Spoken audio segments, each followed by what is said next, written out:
मेळघाट व्याघ्र प्रकल्पातील जंगल सफारीचा आनंद घेण्यास इच्छुक पर्यटकांना काहीसा दिलासा मिळाला आहे। मेळघाटामधील जंगल सफारी 15 जून पासून बंद होणार होती, परंतु आता वन विभागातर्फे 15 दिवसांची मुदतवाढ देण्यात आली आहे। त्यामुळे पर्यटक आता 30 जून पर्यंत मेळघाट जंगल सफारीचा लाभ घेऊ शकतील। मुख्य वन संरक्षक आदर्श रेड्डी यांनी जारी केलेल्या आदेशानुसार मेळघाटामधील जंगल सफारी आता 1 जुलैपासून बंद केली जाईल। संभाव्य पावसाळा आणि वन्यजीवांच्या सुरक्षिततेच्या कारणास्तव हा निर्णय घेण्यात आला आहे।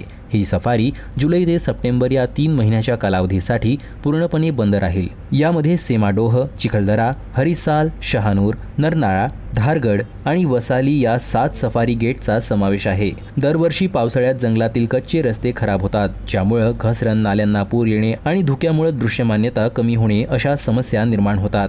वन अधिकाऱ्यांनी दिलेल्या माहितीनुसार अशा परिस्थितीत जंगलात वाहने चालवणे धोकादायक ठरू शकतं। त्यामुळे पर्यटक आणि वन्यजीव या दोघांच्याही सुरक्षिततेचा विचार करून मान्सूनच्या काळात कोर एरियामधील सफारी तात्पुरती थांबवली जाते।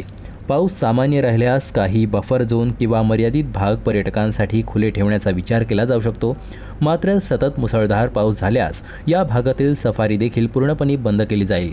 पावसाळ्यात जंगलात वन्यजीवांचा वावर वाढतो, त्यामुळे निसर्ग आणि वन्यजीव संरक्षणाला वन विभाग नेहमीच प्राधान्य देतो। वन विभागानं पर्यटकांना कोणतीही सफारी बुकिंग करण्यापूर्वी संबंधित अभयारण्याची अधिकृत आणि ताजी माहिती घेण्याचं आवाहन केलं आहे। दरम्यान विदर्भातील इतर 4 प्रमुख अभयारण्ये टिपेश्वर, ज्ञानगंगा, काटेपूर्णा आणि पैनगंगा ही सुद्धा पावसाच्या स्थितीनुसार पर्यटकांसाठी बंद केली जाणार आहेत।